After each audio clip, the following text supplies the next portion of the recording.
শেখ পরিষদ কর্তৃক আয়োজিত আজকের এই সিরাতুন নবী মাহফিলে এখন আলোচনা পেশ করার জন্য আমি অনুরোধ করছি প্রিন্সিপাল জনাব মাসুক আহমদ।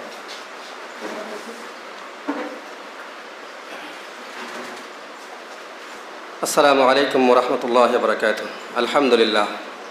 আলহামদুলিল্লাহি রাব্বিল আলামিন ওয়াল আকিবাতু লিল মুত্তাকিন والصلاة والسلام على أشرف الأنبياء والمرسلين وعلى آله وأصحابه أجمعين أما بعد فأعوذ بالله من الشيطان الرجيم بسم الله الرحمن الرحيم يا أيها النبي إنا أرسلناك شاهدا ومبشرا ونذيرا وداعيا إلى الله بإذنه وسراجا منيرا وقال تبارك وتعالى في آية أخرى لقد من الله على المؤمنين إذ بعث فيهم رسولا من أنفسهم يتلو عليهم آياته ويزكيهم ويعلمهم الكتاب والحكمة وإن كانوا من قبل لفي ضلال مبين صدق الله العظيم।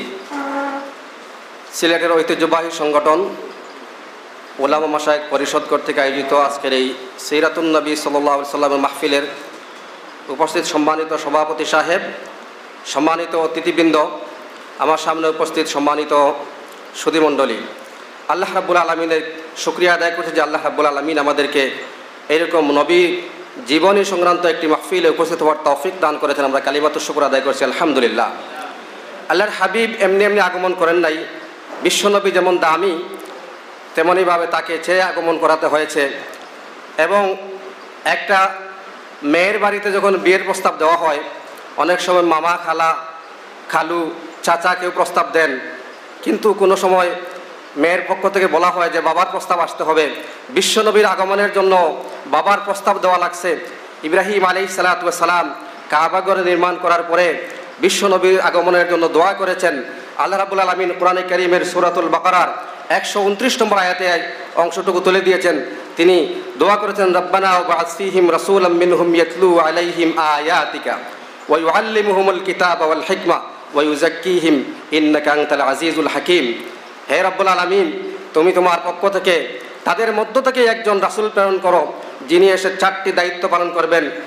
তেলাওয়াত করবেন কোরআনের, এই কোরআনের তালিম দিবেন, এই কোরআনের দাওয়াত, হিকমা, কৌশল শিক্ষা দিবেন এবং এই কোরআন দিয়ে একটি পুত পবিত্র সমাজ গঠন করবেন। আল্লাহ রাব্বুল আলামিন এই দোয়াটা কবুল করেছেন। 2 জায়গাতেই উল্লেখ করেছেন। সূরা জুমআ, আমার পূর্ববর্তী আলোচক বলেছেন, জুমআর 2 নম্বর আয়াতে আল্লাহ বললেন, হুয়াল্লাযী বাআসা ফিল উম্মিয়িনা রাসূলাম মিনহুম ইয়াতলু আলাইহিম আয়াতিহি ওয়া ইউযাক্কিহিম ওয়া ইউআল্লিমুহুমুল কিতাবা ওয়াল হিকমা ওয়া ইন কানু মিন ক্বাবলু লাফি দালালিম মুবিন। তিনি সেই সত্তা যিনি তার রাসূলকে প্রেরণ করেছেন, যিনি এসে কোরআনের তেলাওয়াত, কোরআন দিয়ে পুত পবিত্র সমাজ গঠন, কোরআনের তালিম এবং কোরআনের দাওয়াত শিক্ষা দিয়ে এই মানুষকে জান্নাত উপযোগী করার কাজ তিনি আঞ্জাম দিয়ে যাবেন। আল্লাহ রাব্বুল আলামিন এই দোয়াটাকে আরেক জায়গায় আমাদেরকে স্মরণ করিয়ে দিয়ে সূরা আল ইমরানের 164 নম্বর আয়াতে আল্লাহ রাব্বুল আলামিন বলছেন, লাকাদ মান্নাল্লাহু আলাল মুমিনিনা ইয বাআসা ফীহিম রাসূলাম মিন আনফুসিহিম ইয়াতলু আলাইহিম আয়াতিহি ইলা আখির আয়া। আল্লাহ কতই না অনুগ্রহ করেছেন মুমিনদের উপর, তাদের মধ্য থেকে একজন রাসূল প্রেরণ করেছেন, যিনি এসে এই 4টি দায়িত্ব, উপর উল্লেখিত 4টি দায়িত্ব পালন করে গেছেন। সম্মানিত উপস্থিতি, ঘোষণাকারীর প্রয়োজন। একজন মেহমান আগমন করলে পরে ঘোষণাকারীর প্রয়োজন হয় যে আমাদের প্রধান অতিথি চলে এসেছেন। এই ঘোষণা দিয়ে গেছেন ঈসা আলাইহিস সালাতু ওয়াস সালাম। সূরাতুস সফের 6 নম্বর আয়াতে আল্লাহ রাব্বুল আলামিন এই ঘোষণার কথাটি উল্লেখ করেছেন, ওয়া ইয ক্বালা ঈসা ইবনু মারইয়াম লিল হাওয়ারিয়িন وإذ قال عيسى ابن مريم يا بني إسرائيل إني رسول الله إليكم مصدقا لما بين يدي من التوراة ومبشرا برسول يأتي من بعد اسمه أحمد। আমার পরে একজন নবী আসতেছেন যার নাম আহমদ। সুতরাং ঘোষণাকারীর মাধ্যমে আমাদের রাসূল সাল্লাল্লাহু আলাইহি ওয়াসাল্লাম এই পৃথিবীতে আগমন করেছেন। আরব বিশ্বে আল্লাহ রাব্বুল আলামিন তাকে কেন প্রেরণ করলেন? আজকে ঐতিহাসিকগণ বলেন, আরবকে বলা হয় জাজিরাতুল আরবকে বলা হয় জিওগ্রাফিক্যাল হার্ট, একেবারে মানচিত্রের সবচেয়ে হার্ট, দামি জায়গা। একটা পুকুরে ডিল মারলে পরে যদি পুকুরের মধ্যখানে ডিল দেওয়া হয়, তার ঢেউটা চতুর্দিকে সমান লাগে। আল্লাহর হাবিবকে আরবে আগমন করিয়ে, যেহেতু তিনি বিশ্বনবী, বিশ্ববাসীর জন্য রাহমাতুল লিল আলামিন, গোটা বিশ্বের জন্য দাওয়াত সম্প্রসারণ করতে পারে, সেই জায়গায় প্রেরণ করেছেন। আরবি ভাষায় ভাষাভাষী করে আল্লাহর হাবিবকে দিয়েছেন, যেই ভাষাটা মাটির উপরেও চলে, মাটির নিচেও চলে, কিয়ামত পর্যন্ত যেই ভাষা চলবে। আল্লাহর হাবিবকে যদি আরবি বর্ণমালা দিয়ে আমরা পরিচয় করতে চাই, আলিফ প্রথম অক্ষর, আলিফ দিয়ে যদি তার হাবিবকে চিনতে চাই, তাহলে তিনি হচ্ছেন আহমদ, সবচেয়ে বেশি প্রশংসাকারী। বা দিয়ে যদি আল্লাহর হাবিবকে পরিচয় করে দিতে চাই, কোরআনে কারীম তাকে বাশীর বলে পরিচয় দিয়েছে, সুসংবাদদাতা হিসাবে।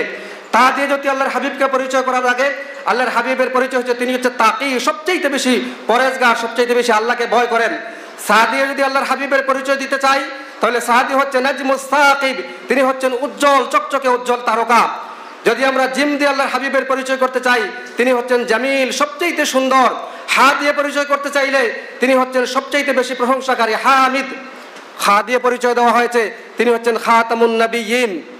দাল দিয়ে পরিচয় দেওয়া হয়েছে কোরআনে কারীমে, দাঈয়ান ইলাল্লাহি বিইذনিহি ওয়া সিরাজাম মুনীরা, তিনি হচ্ছেন আল্লাহর রাস্তায় আহ্বানকারী, সবচেয়ে বেশি পেরেশান আল্লাহর রাস্তায় মানুষদেরকে নিয়ে আসার জন্য।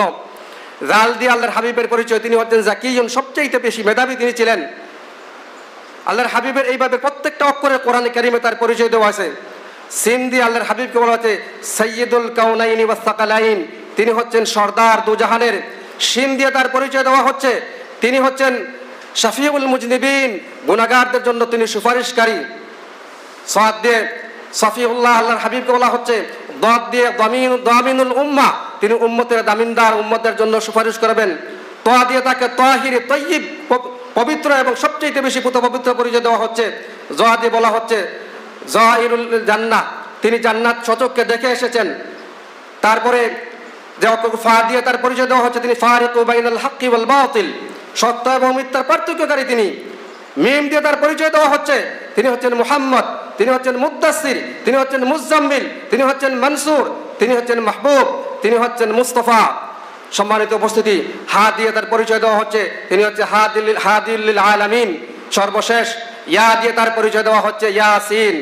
এইভাবে আল্লাহ রাব্বুল আলামিন তার হাবিবের এই আরবি ভাষার গুরুত্ব কতটুকু, যে ভাষায় আল্লাহর হাবিবকে প্রেরণ করা হয়েছে।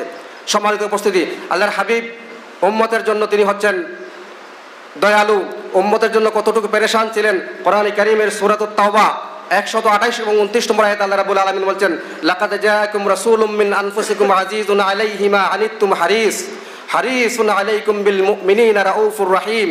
তোমাদের কাছে রাসূল আগমন করেছেন, তোমাদের কোনো কষ্ট রাসূল সহ্য করতে পারেন না, তিনি পেরেশান হয়ে যান, তিনি তার আত্মমর্যাদা কুলঙ্কিত করা হলেও তোমাদেরকে উদ্ধার করার জন্য পেরেশান হয়ে যান, এবং তিনি মুমিনদের জন্য রাউফুর রহিম, অত্যন্ত দয়ালু। কোরআনে কারীমের আরেক জায়গায় আল্লাহ রাব্বুল আলামিন তার হাবিবকে এইভাবে এত পেরেশান হতে নিষেধ পর্যন্ত করতে হয়েছে। সূরাতুল কাহাফের 6 নম্বর আয়াতে আল্লাহ রাব্বুল আলামিন তার হাবিবকে বলছেন, ফালাআল্লাকা বাখিউন নাফসাকা আলা আসারিহিম ইল্লাম ইউমিনু বিহাদাল হাদিসি আসাফা।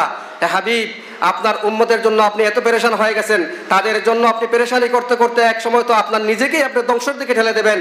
আপনার সুসংবাদ দিতে থাকেন, যাদের কপালে হেদায়েত আছে তারাই হেদায়েত গ্রহণ করবেন। সম্মানিত উপস্থিতি, রাসূলুল্লাহ সাল্লাল্লাহু আলাইহি সাল্লামকে আকাশের সাথে, আকাশের তারকার সাথে তুলনা দেওয়া হয়েছে।